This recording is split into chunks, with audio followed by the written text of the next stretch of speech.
Şehit gelen ocaklar zulümde işkencede, bu düz değil sence de, bu düz değil məncə də. Yenə çox öz kefində, yenə çox əyləncədə, axı tökülən qanları olmaz unutmaq olmaz. Şirləri, aslanları olmaz unutmaq olmaz. Candan əziz canları olmaz unutmaq olmaz. Anamız Azərbaycanın dağ çəkilib köksünə, dağ kimi oğlanları olmaz unutmaq olmaz.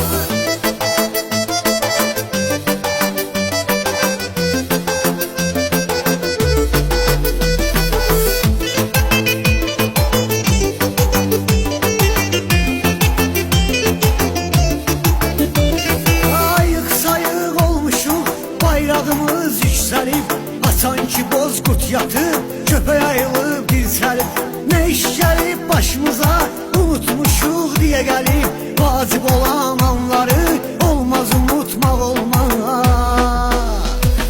Şirləri, aslanları olmaz unutmaq olmaz. Candan əziz canları olmaz unutmaq olmaz. Anamız Azərbaycanın dağ çəkilib köksünə, dağ kimi oğlanları olmaz unutmaq olmaz.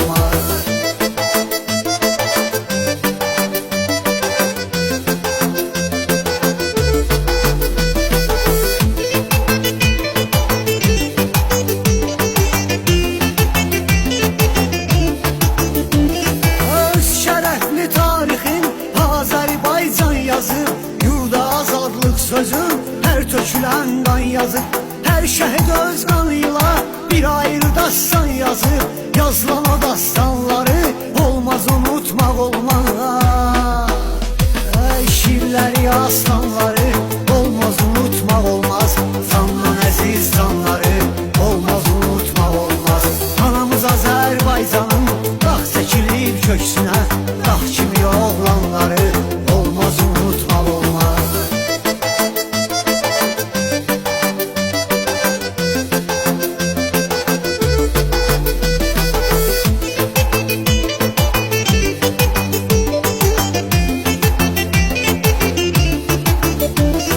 Baxmadı o igidlər, payızdı, qışdı, yazdı, hər biri ayrılıqda şanlı tarix yazdı. And yerimizdir bizim, gündə də geçsə yazdı, fəxri xiyaban.